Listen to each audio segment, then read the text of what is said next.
CPM-നെതിരെ ഗുരുതര വെളിപ്പെടുത്തലുമായി ഡിവൈഎഫ്ഐ കണ്ണൂർ ജില്ലാ മുൻ പ്രസിഡന്റ് മനു തോമസ്. സ്വർണ്ണക്കടത്ത് കൊട്ടേഷൻ സംഘങ്ങളുമായി നേതൃത്വത്തിലെ ചിലർ അവിശുദ്ധ ബന്ധം തുടരുന്നുണ്ട്. കൊട്ടേഷൻ സംഘത്തെ പാർട്ടി തള്ളിപ്പറഞ്ഞിട്ടും ബന്ധങ്ങൾ നിലനിൽക്കുന്നു. ഇതിനോട് സമരസപ്പെട്ടാൽ മാത്രമേ രാഷ്ട്രീയ പ്രവർത്തനം നടത്താനാവൂ എന്ന സ്ഥിതിയാണുള്ളത്. തിരുത്താൻ പാർട്ടി തയ്യാറാകാത്തത് കൊണ്ട് അംഗത്വം പുതുക്കിയില്ല.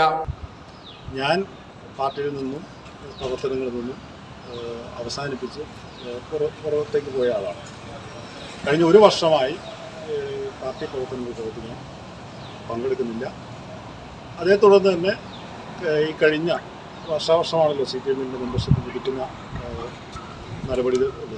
അതുകൊണ്ട് തന്നെ കഴിഞ്ഞ CPM-ൻ്റെ മെമ്പർഷിപ്പ് പുതുക്കുന്ന വേളയിൽ ഞാൻ മെമ്പർഷിപ്പ് പുതുക്കാനും തയ്യാറായിരുന്നു. അതിനെ തുടർന്ന് സ്വാഭാവികമായും അതിൻ്റെ സംഘടനാപരമായ രീതിക്കനുസരിച്ച് തന്നെ ഇപ്പോൾ ഒഴിവാക്കി പാർട്ടി ഘടകത്തിൽ നിന്ന് ഒഴിവാക്കുക എന്നുള്ള നടപടിയായിരിക്കണം സ്വീകരിച്ചിട്ടുണ്ടാവുക. വലിയ വീഴ്ചകൾ ഉണ്ടാകുമ്പോൾ മാത്രം തിരുത്താമെന്ന് പറയുന്നതിൽ കാര്യമില്ല. കൊട്ടേഷൻ സംഘങ്ങളെ പാർട്ടി തള്ളിപ്പറഞ്ഞത് പരിക്കേൽക്കുമെന്ന ഘട്ടത്തിൽ മാത്രമാണെന്നും മനു തോമസ് വിമർശിച്ചു. സമഗ്ര ന്യൂസ്, കണ്ണൂർ.